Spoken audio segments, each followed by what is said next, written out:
அன்பார்ந்த எனதருமை யூடியூப் நேயர்களுக்கு வணக்கம். இதுவும் ஒரு அற்புதமான பதிவு. எல்லாரும் தெரிஞ்சுக்கிடும். மனித வாழ்க்கையில் சில ஜாதக அமைப்புகளில் இந்த மாந்தி 4ஆம் இடத்தில் நிற்பது அவ்வளவு நல்லா இல்லை. மாந்தி 4ஆம் இடத்தில் அமர்ந்தாலோ, நாளுக்குடையவனை மாந்தி பார்த்தாலோ அவர்களுக்கு என்ன பிரச்சனை வரும் அப்படின்னா, பொருளாதாரத்தில் என்ன சொன்னான்னா எவ்வளவு பொருளாதார வசதி இருந்தாலும் அவர்களுக்கு அந்த பொருளாதாரம் கண்டிப்பாக கரைஞ்சிக்கிட்டே வரும். கரையும் கரையும் கரையும் கரையும். அப்போ இந்த 4ஆம் இடத்தில் மாந்தி இருக்கின்றது ஒரு தோஷம்தான். அது என்ன தோஷம் அப்படின்னா, இவங்க வீட்டில் 4ஆம் இடத்தில் மாந்தி இருக்கிறவங்க வீட்டில் கண்டிப்பாக கரையான் என்னது, அந்த பேர்லேயே பாருங்க, கரையான் கூடு கட்டும். ஒருத்தர் ஜாதகம் பார்க்க வரும்போது அவருக்கு மாந்தி இருக்கிற இடத்துல சந்திரன் இருந்தது என்று சொன்னால் நீங்கள் தாராளமாக கேட்கலாம், உங்கள் வீட்டில் கரையான் கூடு கட்டுகிறதா அப்படின்ட்டு. அப்போ இது ஜோதிட சாஸ்திரத்தில் கொஞ்சம் ஒரு விதமான மைனஸ் தான். கரையான் கூடு கட்டுவது, அது வீட்டில் கூடு கட்டுவது ஒரு மைனஸ். ஆனால் தோட்டங்களில் கரையான் புற்று இருந்தது என்று சொன்னால், தோட்டங்களில் என்ன சொன்னால், கரையான் புற்று இருந்தது என்று சொன்னால் அந்த இடத்துல தண்ணி இருக்கும். அது என்ன சொல்கிறான்னா, தோட்டத்திற்கு நல்லது. வீடு என்று சொல்லி வரும்போது அங்கே கரையான் கூடு கட்டும்போது, ஏன்னா அந்த கரையானை பிடிப்பதற்கு விஷஜந்தாகிய பாம்புக்கும் கரையானுக்கும் கண்டிப்பாக தொடர்பு இருக்கின்ற காரணத்தினால், கரையான் என்னதான் கூடு கட்டி வச்சிருந்தாலும் ஆனால் அங்கே பாம்பு என்ன சொன்னா சம்பந்தப்படுகின்ற காரணத்தினால்தான் அந்த 4ஆம் இடத்தில் மாந்தி 4ஆம் இடத்தில் இருப்பது ஒரு கொடூரமான தோஷம் அப்படின்னு எல்லாரும் சொன்னாங்க. சொல்லுவதற்கு ஒரு காரணம் இல்லாமல் இல்லை. அப்போ மாந்தி இருக்கின்ற இடத்தில் விஷ ஜந்துகளுக்கு, அதாவது கரையான் இருக்கின்ற இடத்தில் விஷ ஜந்துகளுக்கு ஒரு தொடர்பு வந்துவிடும் அப்படிங்கிறதை காட்டித்தான் வீட்டில் கரையான் கூடு கட்டக்கூடாது அப்படின்னு சொன்னாங்க. அப்போ கரையான் கூடு கட்டி விட்டாலே அந்த கரையானை சாப்பிடுவதற்காக ஒரு விஷஜந்து என்ன சொன்னால் தேடி ஓடி அழகாக வரும். அதனால தான் 4ஆம் இடத்தில் மாந்தி இருக்கக்கூடாது. இப்போ 4ஆம் இடத்தில் மாந்தி இருக்கக்கூடாதுன்னு சொன்னதற்கு காரணம் இதான். அப்போ நம்ம ஜோதிட சாஸ்திரத்தில் என்ன சொல்லலாம்னா 4ஆம் இடத்தில் மாந்தி இருந்தால் அவர்கள் வீட்டில் ஏதாவது ஒரு பகுதியில் என்ன சொல்லலாம்னா கரையான் கூடு கட்டும். அவங்க அதை தேடி பார்த்து எல்லாமே என்ன சொன்னாங்கன்னா செஞ்சிருக்க மாட்டோம். தேடி பார்த்து எப்பயுமே ஒரு விஷயத்தை நம்ம பார்த்துக்கிட மாட்டோம், பார்க்க மாட்டோம். அதாவது எல்லாம் கேஷுவலாக ஒரு மனுஷன் இருக்கிற நிலைமை இது தானே. அப்போ என்ன சொல்கிறான்னா, இதற்கு ஏதாவது ஒரு தீர்வு இருக்கிறதா? 4ஆம் இடத்துல மாந்தி இருக்கிறவங்களுக்கு, நாளுக்குடையவனோடு மாந்தி சேர்ந்திருக்கிறவங்களுக்கு, நாளுக்குடையவனை மாந்தி என்ன சொன்னான்னா 2வது பார்வையாகவோ 7வது பார்வையாகவோ 12வது பார்வையாகவோ பார்த்து விட்டார். 2, 7, 12 இந்த பார்வையாக வந்து என்ன சொன்னான், பார்க்கின்ற ஒரு அமைப்பு இருந்தால் அது ஒரு பயங்கரமான தோஷம். அப்ப இவர்கள் என்ன செய்யணும்னா, பாம்பு புற்று பாம்பு புற்று பாம்பு புற்றுக்குள்ள தான் வந்து என்ன சொன்னான்னா, அந்த கரையான்கள் இருக்கும். அப்ப இந்த பாம்பு புற்றுக்கு வந்து என்ன சொன்னான்னா, நீங்கள் பால் ஊற்றும்போது, அந்த பால் வந்து உணவு யாருக்கு அப்படின்னு சொன்னா, கரையானுக்கு. பாம்பு புற்றுக்கு ஊத்துற பால் வந்து யார் வந்து பாம்பு வந்து பாலை வந்து கண்டிப்பாக குடிக்காது. ஆனால், அந்த பாம்பு புற்றில் ஊத்தப்படுகின்ற அந்த ஜலமாகிய பாலை கரையான்கள் வந்து என்ன சொல்றான்னா வந்து யூசேஜ் கண்டிப்பாக பண்ணும். அப்படி யூசேஜ் கண்டிப்பாக பண்ணும்போது, அந்த கரையானை வந்து என்ன பாம்பு புத்துக்குள்ள போய் யார் பிடிச்சு திங்கிறா? பாம்பு பிடிச்சு திங்குது. இதனால் நம் தோஷம் குறையும். இதனால நம்ம தோஷம் குறையும்.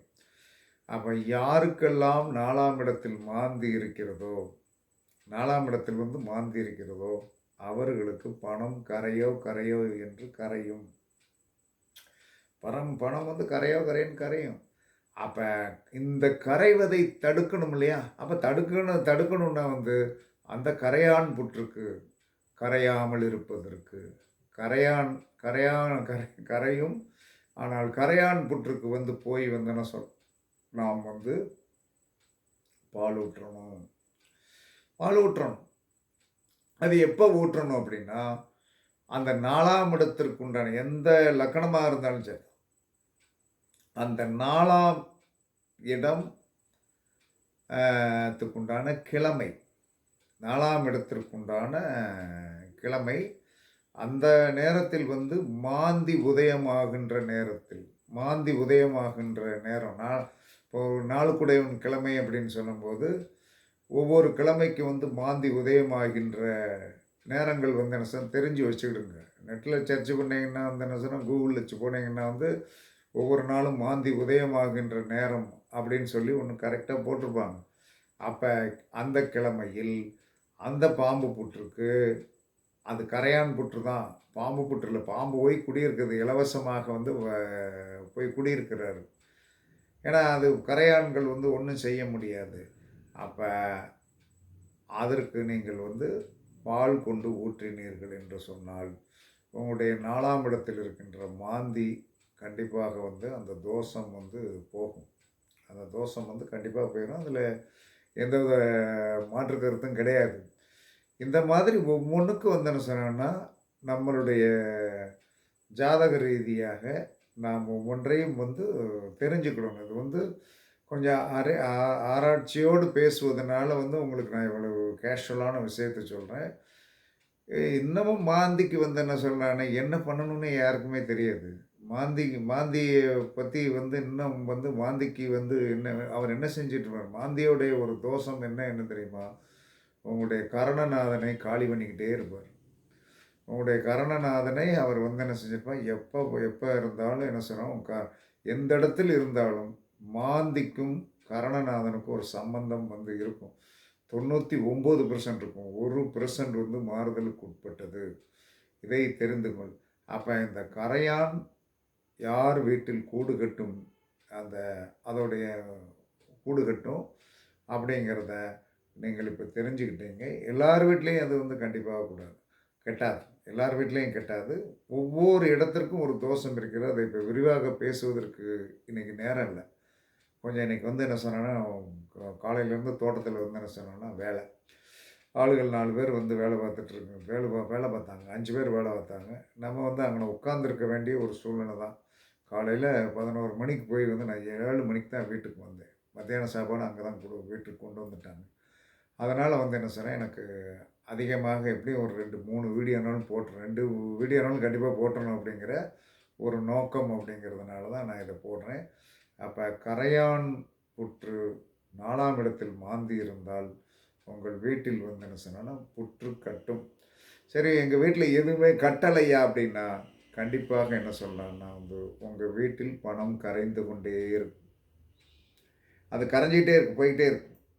இந்த சோப்பு கரைஞ்ச மாதிரி என்ன சொன்னால் கரைஞ்சிக்கிட்டே போய் கடைசியில் வந்து சின்ன சில்லு கணக்கா சோப்பு வந்துரும். அந்த மாதிரி கரையும். அந்த கரைகின்ற தோஷத்தை நாம் போக்குவதற்கு நாம் என்ன செய்ய வேண்டும் என்று சொன்னால், கண்டிப்பாக கரையான் புற்றுக்கு என்ன சொன்னான்னா கரையான் புற்றுக்கு உங்களுடைய அந்த அந்த 4ஆம் இடத்திற்கு உண்டான கிழமையில் மாந்தி உதயமாகின்ற காலத்தில் நீங்கள் அந்த கரையான் புற்றுக்கு பால் பால் ஊற்றுங்கள். எங்கேயோ ஒரு இடத்துல தேடுங்க. ஏன்னா உங்களுக்கு சம்பந்தப்பட்ட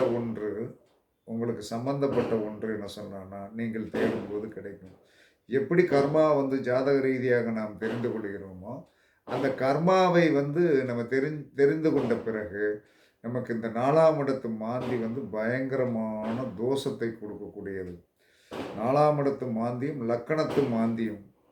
லக்கணத்து மாந்தி என்ன சொன்னா, கொடூரமான பைத்தியமாக மனுஷனை ஆக்கிவிடும். அந்த மாதிரி நிறைய பேர் இருக்காங்க. அதை என்ன சொல்றான்னா, நிறைய பேர் இருக்கிறாங்க. என்ன சொல்றாங்கன்னா, தான் என்ன சொல்ற அந்த மண்டையில போய் உட்கார்ந்திருக்கு. லக்கணங்கிறது மண்டை. லக்கணம் என்பது ஒரு மண்டை தான். அந்த மண்டை என்ன செய்யும் தெரியுமா? தான் நினைச்சதவே பேசிட்டே இருக்கும். அப்படித்தான் அப்படியே போய்க்கிட்டே இருப்பாங்க. அவங்களெல்லாம் ஒண்ணுமே பண்ண முடியாது.